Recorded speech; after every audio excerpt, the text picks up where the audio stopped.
ವಿಶೇಷವಾದಂತಹ ಕಾಮಿಡಿ ಮಾಡುವ ಮೂಲಕ ಜನರ ಮನಸ್ಸನ್ನ ಗೆದ್ದಿರುವಂತ ನಟ ಅದುವೇ ಚಂದ್ರಪ್ರಭಾ ಅವರು. ಸಾಕಷ್ಟು ಕಿರುತೆರೆಯ ಕಾಮಿಡಿ ರಿಯಾಲಿಟಿ ಶೋಗಳಲ್ಲಿ ಕಾಣಿಸ್ಕೊಂಡಿದ್ದಾರೆ. ಇತ್ತೀಚೆಗಷ್ಟೇ ಮಜಾ ಟಾಕೀಸ್ ಕೂಡ ಮುಗಿತು. ಅದರಲ್ಲೂ ಕೂಡ ಇವರು ಒಂದು ಅಜ್ಜಿಯ ಗೆಟಪ್ ಅನ್ನು ಕೂಡ ಹಾಕಿ ತುಂಬಾ ಚೆನ್ನಾಗಿ ಕಾಮಿಡಿಯನ್ನು ಸಹ ಮಾಡ್ತಾ ಇದ್ರು. ಅದೇ ರೀತಿ ಕೆಲವೊಂದಿಷ್ಟು ಸಿನಿಮಾಗಳಲ್ಲೂ ಕೂಡ ನಟಿಸಿದ್ದಾರೆ.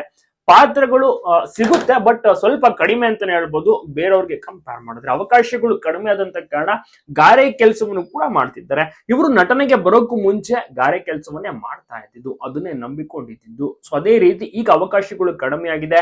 ಕೆಲಸ ಮಾಡೋಕೆ ಯಾವ್ದಾದ್ರೇನು, ಯಾಕೆ ಮುಜುಗರ ಪಡಬೇಕು, ಮಾಡುವಂತ ಕೆಲಸನೇ ಅಲ್ವಾ ಇದು, ಇದಕ್ಕೂ ಮುಂಚೆ ಅದನ್ನೇ ಅಲ್ವಾ ಮಾಡ್ತಾ ಇದ್ದು ಎಂಬುದನ್ನ ಇವರೇ ಸ್ಪಷ್ಟಪಡಿಸಿದ್ದಾರೆ. ಸೊ ಹೀಗಾಗಿ ಅವಕಾಶ ಇಲ್ದಿರುವಂತ ಟೈಮ್ ಅಂದ್ರೆ ಯಾವುದೇ ರೀತಿಯ ಒಂದು ಶೂಟಿಂಗ್ ಇಲ್ದಿರುವ ಟೈಮ್ ನಲ್ಲಿ ಗಾರೆ ಕೆಲಸವನ್ನು ಕೂಡ ಮಾಡುತ್ತಾರೆ. ನನಗೆ ಯಾವುದೇ ರೀತಿ ಮುಜುಗರವಿಲ್ಲ ಅಂತ ಕೂಡ ಚಂದ್ರಪ್ರಭಾ ಅವರು ತಿಳಿಸಿದ್ದಾರೆ. ಅದ್ಭುತವಾದಂತ ನಟ ಚಂದ್ರಪ್ರಭಾ. ಒಳ್ಳೊಳ್ಳೆ ಆಫರ್ಸ್ ಗಳು ಇವರಿಗೆ ಸಿಕ್ಕಿದ್ರೆ ನಿಜವಾಗ್ಲೂ ಇನ್ನಷ್ಟು ದೊಡ್ಡ ಮಟ್ಟಿಗೆ ಹೆಸರು ಮಾಡೋಕೆ ಇವರಿಗೆ ಸಹಾಯ ಆಗುತ್ತೆ. ಸಖತ್ತಾಗಿ ಒಂದು ಕಾಮಿಡಿ ಟೈಮಿಂಗ್ ಇವರದ್ದಾಗಿರುತ್ತೆ. ಎಲ್ರಿಗೂ ಕೂಡ ಇಷ್ಟಪಡುವಂತ ಒಂದು ಕಾಮಿಡಿ ನಟ ಆಗಿರ್ತಾರೆ ಚಂದ್ರಪ್ರಭಾ. ಬಟ್ ಕಾದು ನೋಡ್ಬೇಕು ಮುಂದಿನ ದಿನಗಳಲ್ಲಿ ಇವರಿಗೆ ಹೆಚ್ಚು ಅವಕಾಶಗಳು ಸಿಗುತ್ತಾ ಏನು ಅಂತ.